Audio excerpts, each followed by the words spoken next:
ಹೆತ್ತು ಒತ್ತು ಸಾಕಿದ್ದ ಮಗಳನ್ನೇ ಕೊಂದಿದ್ದ ತಾಯಿಯ ಲವ್ ಸ್ಟೋರಿ ರಿವೀಲ್.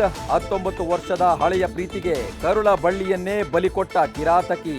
ಕಣ್ಣೆದರೆ ಹೆತ್ತ ಮಗಳ ಜೀವ ಹೋಗ್ತಾ ಇದ್ರು ರಾಕ್ಷಸಿ ಅಂತಿದ್ಲು ಪ್ರಿಯಾಂಕಾ.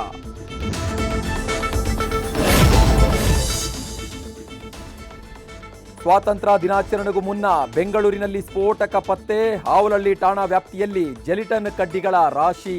ನಗರದಲ್ಲಿ ವಿಧ್ವಂಸಕ ಕೃತ್ಯವೆಸಗಲು ಸಿದ್ಧತೆ ನಡೆದಿತ್ತಾ ಎಂಬ ಶಂಕೆ.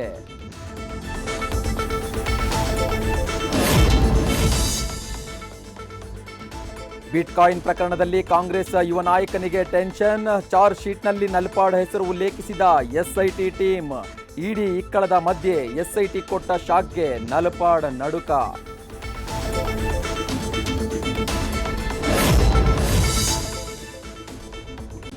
ನೂತನ ಸಚಿವ ಕೃಷ್ಣ ಬೈರೇಗೌಡರಿಗೆ ಬೆಂಗಳೂರು ಅಭಿವೃದ್ಧಿ ಅಗ್ನಿ ಪರೀಕ್ಷೆ. ಪ್ರವಾಹದ ಕಾಟಕ್ಕೆ ಪರಿಹಾರ ಕೊಡ್ತಾರಾ ನೂತನ ಸಚಿವರು ಎಂಬ ನಿರೀಕ್ಷೆ. ಜಿಬಿಎ ಚುನಾವಣೆ, ಟ್ರಾಫಿಕ್ ಸಮಸ್ಯೆ ಜೊತೆ ಸಚಿವರಿಗೆ ಹೆಜ್ಜೆ ಹೆಜ್ಜೆಗೂ ಸವಾಲು.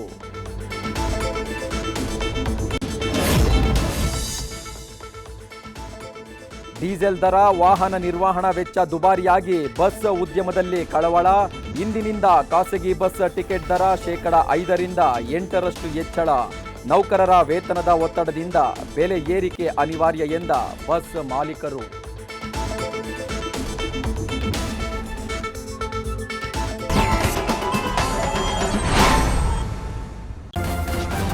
ನ್ಯೂಸ್ ಫಸ್ಟ್ ನಿರ್ಭೀತಿಯಿಂದ ನಿಮ್ಮ ಪರವಾಗಿ.